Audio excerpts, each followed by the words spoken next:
Bienvenidos. En esta cápsula vamos a hablar de las sociedades de nueva creación, pero no el análisis de ellas, sino las sociedades de nueva creación y el sector inmobiliario en los tiempos actuales. Bien, sabemos que en el impuesto de sociedades una sociedad de nueva creación va a tributar un tipo muy ventajoso del 15% cuando en el primer ejercicio en el que su base imponible resulte positiva y en el siguiente, es decir, no desde el inicio, sino en el primer ejercicio que resulte positiva. Por lo tanto, no son 2 años desde la creación, sino que son 2 años desde el ejercicio en el que haya beneficio. Aquí hay que planificar, en el primer año que vaya a haber un beneficio, si este beneficio fuera pequeño, pues intentar incrementar los gastos de alguna manera para que no exista este beneficio. Por ejemplo, libertades de amortización, amortizaciones aceleradas, etcétera, etcétera. ¿De acuerdo? ¿Con el fin de qué? De que en los 2 primeros años que haya beneficio, estos sean más altos y por lo tanto podamos aprovechar el 15% para una nueva base. Esto es interesante en las empresas de promoción inmobiliaria, ya que el mercado se está reactivando. ¿Por qué?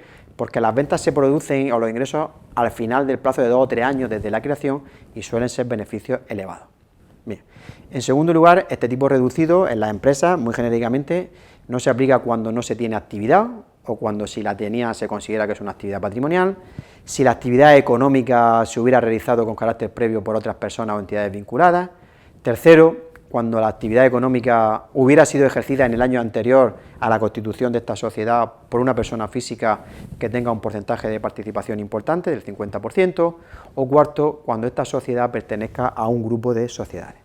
Bien, aquí hay que analizar que algunas sociedades promotoras, que lo eran antes de la crisis, como consecuencia de la paralización económica y según su composición del balance, pueden haber adquirido la patrimonialidad sobrevenida, lo cual puede ser interesante estudiar la promoción inmobiliaria con solares mediante la constitución de nuevas sociedades, ya que si han pasado a ser patrimoniales sobrevenidas, no hay ejercicio de actividad en el año anterior.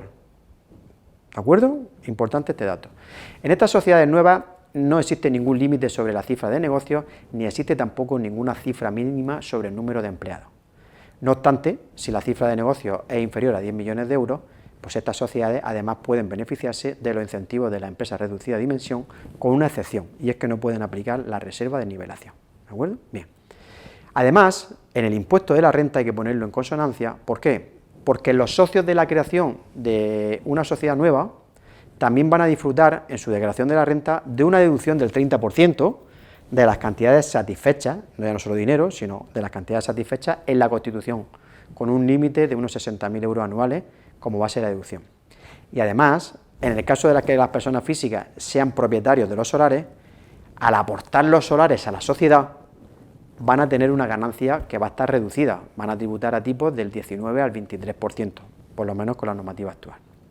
Bien, esta deducción de las personas físicas está condicionada a que el socio no viniera realizando la actividad por su cuenta, ya que su participación en la sociedad no supere un determinado porcentaje, y además a que la participación se mantenga durante un periodo mínimo, creo recordar que de 3 años. Bien, pero vamos a centrarnos en las promotoras.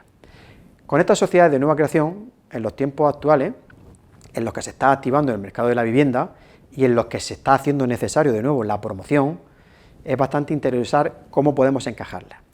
¿Y por qué es bastante interesante el encaje? Porque en los tiempos de crisis ha habido muchas adquisiciones de personas, de inversores, a bancos, en subastas judiciales, administrativas, por personas físicas o inversores, o incluso por sociedades patrimoniales. ¿De acuerdo? O que simplemente muchas sociedades promotoras, como hemos comentado antes, se han quedado sin actividad, ya no son promotoras y han pasado a ser patrimoniales sobrevenidamente. Pero tienen suelo para promover. Bien, ¿qué cautelas tenemos que tener en cuenta? Que el solar no debe de aportarse a sociedades que ya hayan iniciado la actividad, sino que es ideal aportarlo para constituir la sociedad, es decir, constitución de sociedad con aportación de inmuebles. Segundo, las personas físicas no deberían de haber iniciado los trámites referentes a la promoción, proyectos, licencias, incluso aunque ellos no se hayan dado de alta, pero muchas veces se encarga a técnicos este tema. ¿Por qué? Porque seguramente Hacienda va a considerar en estos casos que existe una actividad económica y que han iniciado la actividad a título personal. ¿De acuerdo? Tercero, y este tema es importante, la valoración de la aportación de los inmuebles debe de ser lo más alta posible. ¿Y por qué? Porque hay una baja tributación. En primer lugar, no se tributa por transmisiones patrimoniales al aportarla al capital social. Como son personas físicas, no empresarios, tampoco hay IVA ni hay operaciones societarias. y hay una baja tributación en el IRPF, es decir, la ganancia que se obtenga, ¿de acuerdo?, va a tributar al 19-23%.